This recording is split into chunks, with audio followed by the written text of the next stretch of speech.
ఖండాంతరాలు దాటి వచ్చిన అతిథులతో తెలుగు నేల పులకించిపోయింది. 4-5 దశాబ్దాలుగా విదేశీ పక్షుల విడిది కేంద్రంగా మారిపోయింది. అసలే దట్టమైన చిట్టడివి విడిదికి వీలుగా ఉండటంతో విదేశీ విహంగాలన్నీ వాయువేగంతో ఇక్కడ వాలిపోతున్నాయి. పక్షుల ప్రేమాయన కేంద్రంగా పిలువబడుతున్న నెల్లూరు నేలపట్టుపై న్యూస్ 360 ప్రత్యేక కథనం మీకోసం.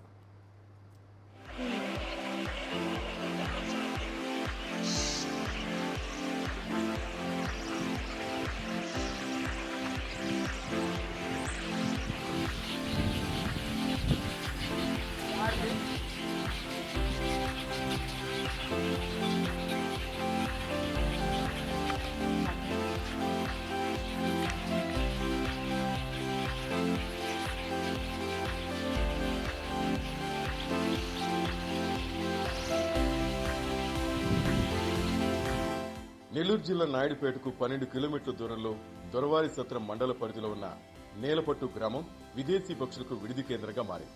4-5 దశాబ్దాల నుంచి ఆస్ట్రియా, హంగేరీ, డెన్మార్క్, భూటాన్ దేశాల నుంచి వలస వచ్చే విదేశీ పక్షులకు నేలపట్టు, మైలింగం గ్రామాల చెరువులు ఆవాసంగా మారాయి. కడప చెట్ల మీద కూర్చుని కిలకిల రావాలతో విదేశీ విహంగాలు పక్షి ప్రేమికులకు ఆహ్వానం పలుకుతున్నాయి.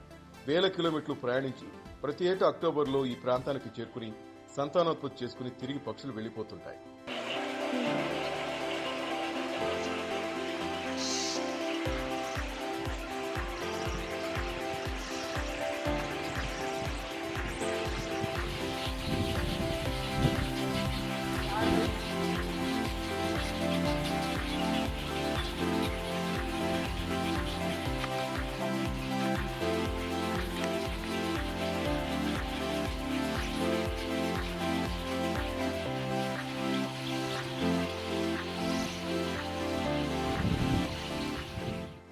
మెట్ట ప్రాంతంగా పేరున్న నేలపట్టు, మైలాంగి గ్రామాల్లో ఒకప్పుడు వర్షాలు అసలు పడేవి కాదు.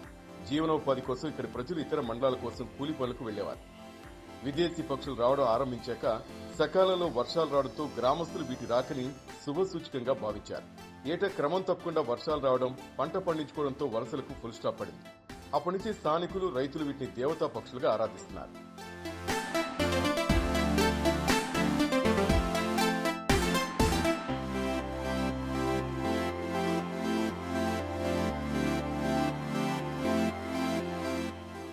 ఇక్కడికి వచ్చే పక్షులను సంరక్షించే బాధ్యతను రైతులే తీసుకున్నారు. తర్వాత 1976లో అటవీ శాఖ, వన్యప్రాణి సంరక్షణ శాఖల అధికారులు పక్షులను సంరక్షిస్తూ వస్తున్నారు. నేలపట్లో చెరువులకు నీటి నింపడం, బలహీనంగా ఉన్న చెరువు కట్టలు బాగు చేయడం, చెట్లు పెంచడం, పక్షులకు మేతనిచ్చే మొక్కలు పెంచడం, చెరువుల్లో చేప పిల్లలు పెంచడం లాంటి చర్యలు చేపట్టారు.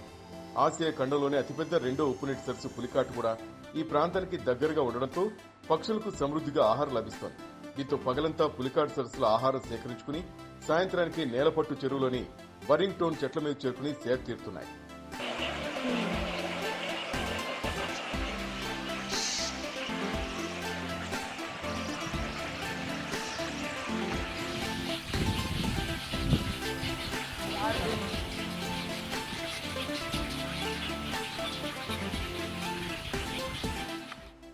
నేలపట్టు వచ్చే పక్షులు ఎక్కువగా గూడబాతు, తెల్ల కంకణాయలు, తెడ్డుముక్కు కొంగలు, నత్తగుళ్ల కొంగలు, నీటి కాకులు, స్వాతి కొంగలు, పాము మెడ కొంగలతో పాటు బాతు జాతికి చెందిన పలు రకాల పక్షులు Siberia, Nigeria, Kazakhstan, Afghanistan, Burma, Nepal తదితర దేశాల నుంచి తరలివస్తాయి. ఇలాంటి విదేశీ పక్షులకు వాతావరణ సమతుల్యత, విశాలమైన భూభాగం కలిగి ఉండడంతో వీటి సంతానోత్పత్తికి ఇది అనువైన ప్రాంతంగా నిలుస్తోంది. సమీపంలోని చెరువులు, సరస్సుల్లో చేపలను పిల్లలకు ఆహారంగా అందించి తమ స్వస్థలాలకు తిరిగి ఏప్రిల్ నెలలో పయనమవుతాయి.